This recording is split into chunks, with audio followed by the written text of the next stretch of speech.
जीपू TV. एक गांव के किनारे पर एक घना जंगल था जिसका नाम था भूतिया जंगल। जंगल के अंदर का रास्ता इतना भयानक था कि सूरज की रोशनी भी वहां तक नहीं पहुंच पाती थी। गांव के लोग जंगल से डरते थे और जंगल की ओर जाने से बचते थे। कहा जाता था कि जंगल में एक बहुत पुरानी और जर्जर हवेली खड़ी थी जिसमें एक राजा की आत्मा रहती थी। राजा अपनी मौत से कुछ ही दिन पहले आशीर्वाद प्राप्त करने के लिए उस हवेली में गया था, लेकिन वो वापस नहीं लौटा। एक दिन गांव में एक साहसी युवक भीम आया। जब वह उस गांव के रास्ते से गुजर रहा था तो रास्ते में चौपाल पर बैठे हुए कुछ आदमियों से भूतिया जंगल के बारे में सुना।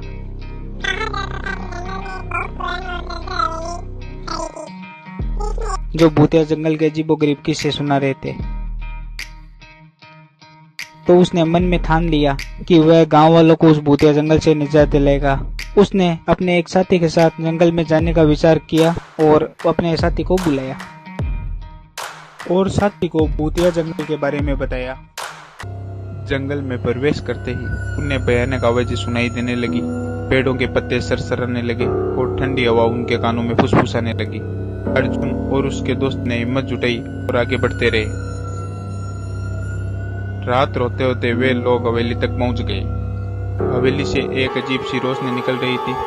उस रोशनी को देखकर वे समझ गए कि यहाँ कुछ अलग है। उन्होंने हवेली में प्रवेश किया और देखा कि अंदर का दृश्य भूतिया जगह की तरह ही था और सुनसान गलियारे थे। हवेली के मध्य भाग में एक बड़ा हॉल था जहाँ राजा की आत्मा को शांति पाने के लिए पूजा की जाती थी।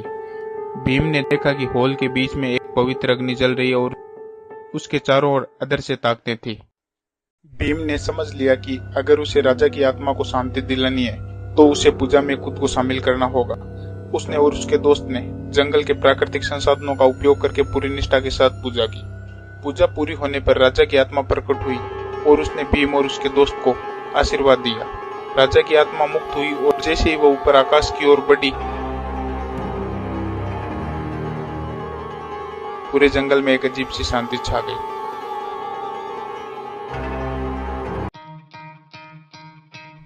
गांव वाले जब ये दृश्य देखने के लिए जंगल की ओर दौड़े तो वे हैरान रह गए। उन्होंने देखा कि जंगल का अंधेरा गायब हो गया है और पत्तियों की सरसराहट मानो किसी सुखद संगीत में बदल गई।